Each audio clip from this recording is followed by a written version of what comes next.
This report is to evaluate Superstore's returns nationally. Returns should be measured by how much activity there is in each state. The total number of returns per state is a good measurement as it gives us an understanding of the customer population there. The key root causes seem to be correlated between the time and quantity of returns. From the data, we can see that Utah and Tennessee have the highest return rates in the lifetime of the Superstore.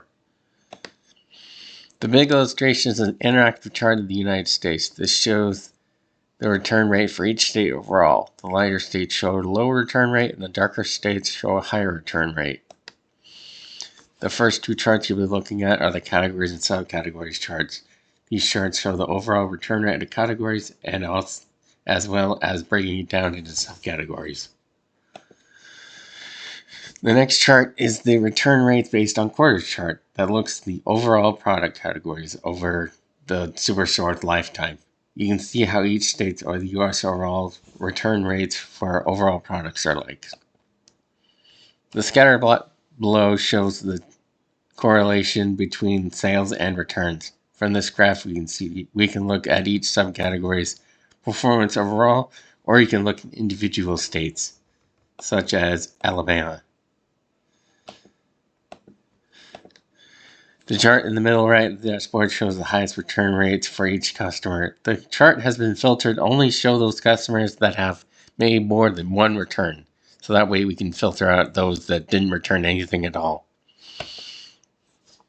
The chart to the right of that one shows the products that have returned the most.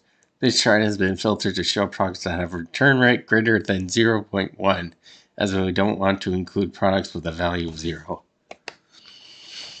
The chart next to that one shows the subcategories that have the highest return rates. As you can see, machines, fasteners, chairs, and appliances make up the top 4 highest return rates.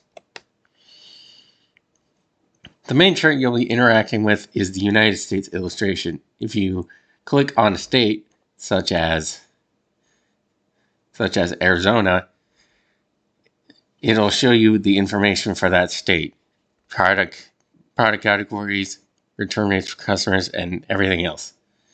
If you wanted to check multiple states at a time, you can use the interactive filter that says state, which is over here. So maybe we want Missouri too, or Montana, and it'll filter out that way.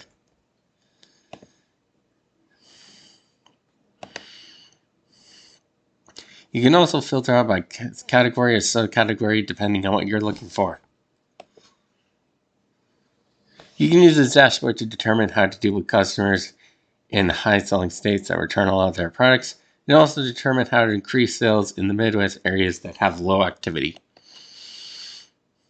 In conclusion, this dashboard can be implemented into your business plan for next year, focusing on dates with heightened activity with states that have high activity versus low activity.